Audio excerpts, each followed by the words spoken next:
প্রেমঘর পর্ব ৫৩ লিখেছেন নার্গিস সুলতানা রিপা। আমি কণ্ঠে রূপা। সাদাত নামাজ পড়ে এসেছে। নৌশিন সাদাতের সামনে দাঁড়িয়ে সাদাতের পাঞ্জাবির বোতাম খুলে দিচ্ছে। কি আমার জান পাখি, মনে হচ্ছে কিছু বলবে? না। হুম, আমার তো মনে হচ্ছে কিছু একটা বলবে। না, এমনি। আচ্ছা, তাহলে মুখটা এমন ভার হয়ে আছে কেন? বলেছি তো সেমিস্টারটা শেষ হোক, তারপর ভাববে এসব নিয়ে। না, সেটা না। দেখি, রাখো বোতাম। এবার বলো তো কী হয়েছে? নৌশিন কিছু বলবে তার আগেই ওর ফোনটা বেজে উঠল। হ্যাঁ মা, বলো। নৌশিন ফোনটা নিয়ে বারান্দায় চলে গেল। সাদাত পাঞ্জাবিটা চেঞ্জ করে নিয়ে খাটে গা মেলে দিল। বাইরে খুব গরম। নামাজ থেকে এসে কিছুটা টায়ার্ড আর কি। হ্যাঁ মা, বলো। জামাই এসেছে? আমি না বলতেই পারছি না। যদি ও কিছু মনে করে। ওর যা রাগ। আরে এতে মনে করার কি আছে? তুই না বললি জামাই বলেছে তোর ক্লাস শুরু হওয়ার আগে তোকে আনবে একবার। এসে তো একটা দিনও থাকতে পারিসনি মা। তুই বললি আসবি, তাই তো আমি গেলাম না। তোর ভাবির শরীরটা তেমন ভালো না।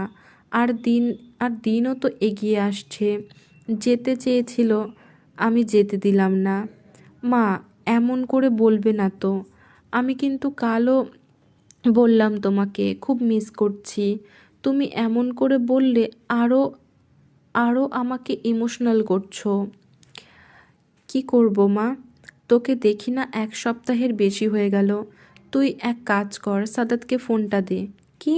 হ্যাঁ, দে। না। না মানে কি? কাল কাঁদলি তুই আসার জন্য। আজ না আজ না করছিস? এত ভয় পাবার কি আছে? মা, ও যদি রাগ করে? কেন রাগ করবে? না, ও তো বলেছিল ভার্সিটি খোলার আগে নিয়ে যাবে। পরশুই তো ক্লাস চালু। ও তো কিছুই বলল না। এই মেয়েকে নিয়ে কি করব আমি? মা, এই খবরদার, একদম কাঁদবি না। আমি আনার ব্যবস্থা করছি। না হলে আমিই যাব। তবুও যেন চোখের পানি না আসে। পরে আবার মাথা যন্ত্রণা করবে। সত্যি আসবে তো? কি এখনো কাঁদছিস? চোখ মুছ মা। ভালো মা আমার, কাঁদিস না। মাথা ব্যথা করবে কাঁদলে। শোনা মা আমার, আমি আসবো বললাম তো। ছাই আসো তোমরা, কেউ তো এলে না, কতদিন হলো। পাগলি আমার, তুই যে বলেছিলি আসবি, তাই তো। আমি কি জানতাম ও ভুলে যাবে? তোকে কাঁদতে না করলাম তো। কাজের চাপে ভুলে গেছে হয়তো। আমি আসবো, আজ বিকেলেই আসবো। চোখ মুছ এবার। পাগলি একটা আমার। আচ্ছা, তাহলে রাখলাম। আজকে না আসলে কিন্তু কথাই বলবো না আর। আচ্ছা বাবা, আচ্ছা। বাই। বাই। নৌশিন ফোন কেটে পেছনে তাকাতেই ঢোক গিলতে লাগলো। কারণ ওর পেছনে যে স্বয়ং সাদাত। সাদাত এক দৃষ্টিতে নৌশিনের দিকে তাকিয়ে। নৌশিন ভয়ে কাঁপছে। সাদাত এভাবে তাকিয়ে আছে, তার মানে ও সব শুনে ফেলেছে। নৌশিন কিছু বলার আগেই সাদাত নৌশিনের হাত থেকে ফোনটা নিয়ে নেয়। আর সাথে সাথে কল করে নৌশিনের মায়ের নাম্বারে। রিং হতেই ফোন তুলে নৌশিনের মা।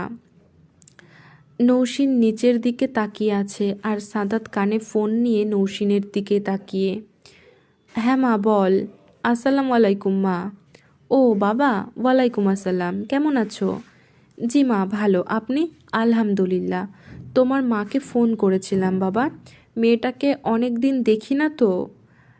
তাই আসবেন, তাই তো? হ্যাঁ, নৌশিনও বলছিল। আমি চাই না আপনাদের বাড়ির কোনো সদস্য আমার বাসায় পা রাখুক। কথাটা শোনা মাত্রই নৌশিনের ভেতরে মোচড় দিয়ে ওঠে। সাথে সাথে একরাশ প্রশ্নসিদ্ধ নয়নে সাদাতের দিকে তাকায়। নৌশিনের মায়ের যেন পায়ের তলার মাটি সরে গেছে। এটা কি বলছে মেয়ের জামাই? এত বড় কথা! কি বলবে কোনো কিছু বুঝতে পারছে না নৌশিনের মা। চোখ দিয়ে অঝরে পানি ঝরছে। বারবার কান্না মিশ্রিত কণ্ঠে বলা মেয়ের কলে বলা কথাগুলো মনে পড়ছে। আই মিস ইউ মা। মেয়ে তো আজও কাঁদলো, মা আসবে তো? আর কিছু ভাবার আগে সাদাত আবারও বলতে শুরু করে, আশা করি আমার কথা বুঝতে পেরেছেন। প্রতিউত্তরে কিছুই বলতে পারল না নৌসিনের মা। এমন ব্যবহার করে কোনো মেয়ের জামাই জানা ছিল না তার। মনের মধ্যে একটা ভয় কাজ করতে লাগলো। না না, অপমানের কথা না, অপমানের কথা উনি ভাবছে না। ওনার ভয় একটাই, আমার মেয়ে ভালো আছে তো। মা, আশা করি বুঝতে পেরেছেন, তাহলে রাখছি আমি। সাদাত কলটা কেটে দিল। নৌসিনের চোখ দিয়ে অনবরত পানি পড়ছে। ওইদিকে নৌসিনের মা যে কিছু ভাবতে পারছে না। সাদাত নৌসিনের ফোনে কিছুক্ষণ কি জানি টাইপিং করলো। নৌসিন সাদাতের থেকে এমন ব্যবহার আশা করেনি। সাদাত রাগ করতে পারতো নৌসিনের সাথে, কিন্তু তাই বলে না, নৌসিন চিনতে পারছে না এই সাদাতকে। সাদাত নৌসিনের দিকে তাকিয়ে বলা শুরু করে, কান্না বন্ধ করো। বিয়ের পর মেয়েদের বাবা মাকে ছাড়া থাকার চেষ্টা করা উচিত। বললাম না বন্ধ করো কান্না। আমার ক্ষুধা পেয়েছে খুব, চলো খাবার দিবে। নৌসিনের কিছু বলার শক্তি চলে গেছে। ওর মা কি ভাবছে? মাকে তো কোনোদিন এভাবে বাবাও বলেনি, সেখানে সাদাত কি রকম একটা ব্যবহার করলো। কি হলো, আজাইরা কথা না ভেবে চলো খাবার দিবে, আর বাবা মাকে ছাড়া থাকার অভ্যাস করো। আর আমার এত টাকা নেই যে দুদিন পর পর শ্বশুরবাড়ির লোককে বাসায় এনে খাওয়াবো। নৌসিনের সারা শরীরে একটা কম্পন বয়ে গেল সাদাতের কথা শুনে। ছি, সাদাত খাওয়ার কথা বলল। নৌসিন এবার আর চুপ থাকতে পারল না। আমার বাবা মা তোমার বাড়িতে খেতে আসবে সাদাত? এতটাই ভেঙে পড়েছে যে ভেতর থেকে কথাটাও আসছে না। আরে রাখো তো এসব কথা, আমাকে খেতে দাও, চলো। নৌসিন আর কিছু বলল না, চোখটা মুছে নিল, কিন্তু আবার চোখটা ভিজে গেল। এভাবে কতবার চোখ মুছে নিল সে নিজেও জানে না। সাদাত একইভাবে নৌসিনের দিকে তাকিয়ে। নৌসিন সাদাতের থেকে চোখ ফিরিয়ে নিয়েছে অনেক আগেই। আবারও সাদাতের দিকে তাকিয়ে ভাঙা স্বরে বলল, চলো খেয়ে নিবে। নৌসিন নিচে নেমে গেল। ভেতরটা দুমড়ে মুচড়ে যাচ্ছে। আজ যে চিরচেনা সাদাতকে বড্ড অচেনা লাগছে। সবার জন্য খাবার রেডি করছে রাফসা আর নৌসিন। কিরে, মন খারাপ? মাথা নেড়ে না জানালো নৌসিন। আমার তো তেমন মনে হচ্ছে না, আসলে একটু মাথাটা ধরেছে তো, তাই কেমন যেন লাগছে। মা, সে কি, তোর মাথা ব্যথা আর তুই কাজ করছিস? সর, আমি করে নিব, যা গিয়ে বস। না ভাবি, ব্যথা নয়, একটু ভার লাগছে আর কি।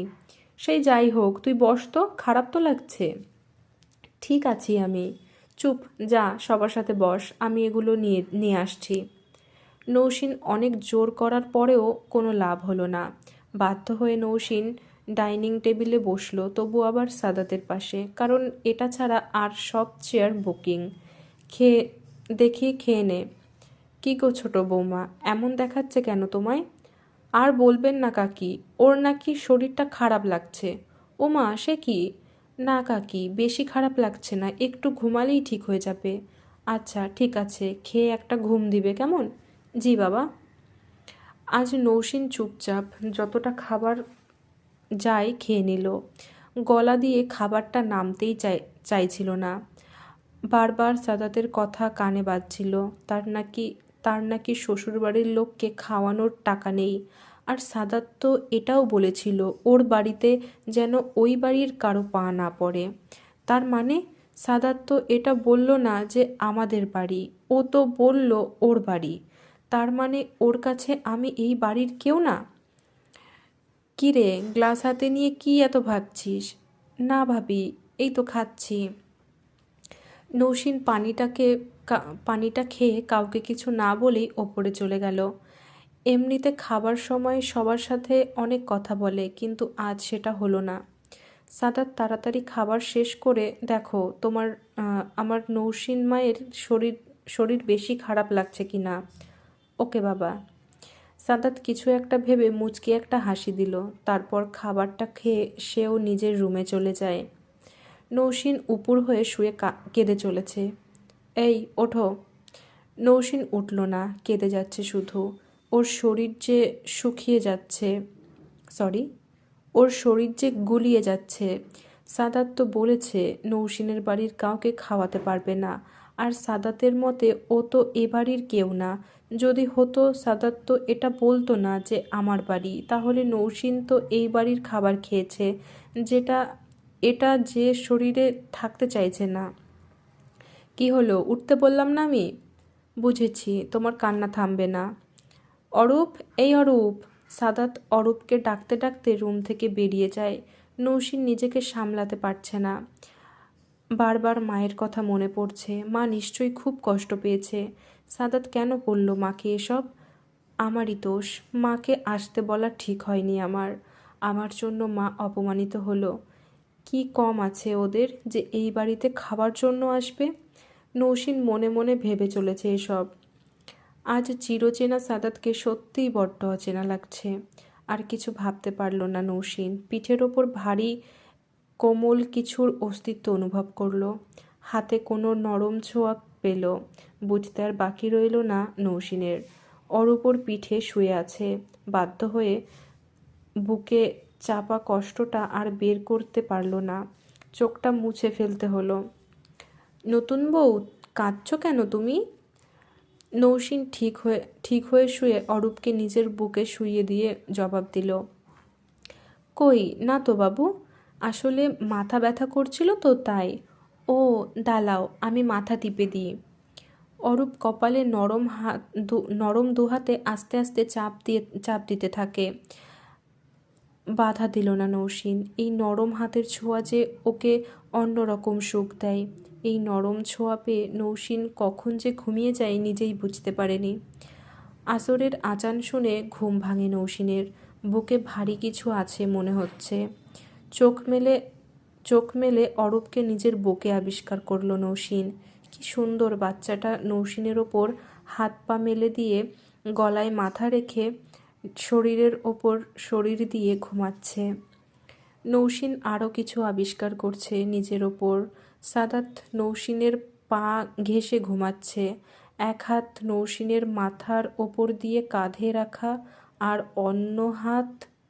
অন্য হাত অরূপের ওপর দিয়ে রেখে দুজনকে জড়িয়ে রেখেছে। আর পা দুটো দিয়েও নৌসিনের দুটো পা আটকে রেখেছে সাদাত। সব মিলিয়ে নৌসিন যে একটু নড়বে তার উপায়টুকুও নেই। এই সব কিছুর মাঝে এই যে অরূপের কোমল দেহটা নৌসিনের ওপর, সেটা যেন একটা বিশাল আলোড়ন বইয়ে দিচ্ছে নৌসিনের মনে। ইস, এতটা নিষ্পাপ কোমলতা আর কোথাও পাওয়া যায় না। মা হওয়ার এত সুখ। নৌসিন এক ফোঁটাও নড়ল না। যদি অরূপ জেগে যায়, তাই নৌসিন নিজের যে হাতটা মুক্ত আছে সেটা দিয়েও আরও শক্ত করে জড়িয়ে নিল অরূপকে।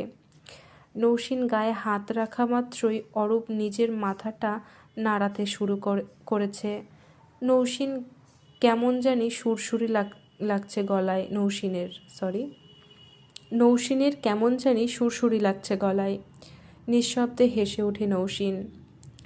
তার সাথে বুকের ভেতর একটা মাতৃত্ববোধের ইচ্ছা আরও তীব্র হয়ে ওঠে। এমনভাবে চুমু দিচ্ছে অরূপের কপালে, গালে, মনে হয় ওরই ছেলে। সব মেয়েরা বাচ্চা চায়, কিন্তু এই মেয়েটা যেন পুরোই একটা বাচ্চা পাগলি। ইস, অরূপ যদি আমায় মা বলে ডাকতো। ও তো আমায় নতুন বউ বলে ডাকে। ওকে বলবো মাঝে মাঝে নতুন মা বলে ডাকতে। যদি না ডাকে, না, সব সময় না ডাকলো মাঝে মাঝে ডাকবে। আমি তো ওকে মায়ের মতোই ভালোবাসি। না, মায়ের মতো কি, আমি ওর আর একটা মা। কাকি তো আর একটা মা হতেই পারে। ডাকবে, নিশ্চয়ই ডাকবে। আমি বললে ও ডাকবে। আমি বলবো ডাকতে। এসব ভাবতে ভাবতে হঠাৎ নৌসিনের ওর মায়ের কথা মনে পড়ে যায়। আর পর মুহূর্তেই মনে পড়ে তার মাকে বলা সাদাতের সেই বিশ্রী ধরনের কথা। বুকটা ধুক ধুক করে উঠল নৌসিনের। সাদাতের মুখের দিকে তাকালো। মায়ের মুখটাও চোখের সামনে ভেসে ওঠে। একটা তীব্র ব্যথা উঠল বুকের গহীনে। সো এই পর্যন্তই ছিল প্রেমঘোর পর্ব 53। পরবর্তী পর্ব খুবই শীঘ্রই আসবে, সাথেই থাকুন। আর মাঝখানে আমার একটু প্রবলেম হয়ে গেছিলো, যার কারণে আমি এতদিন ভিডিও আপলোড করতে পারিনি। প্লিজ আপনারা একটু মানিয়ে নেবেন আর এভাবে আমার পাশে থাকবেন। আজকের মতো টাটা।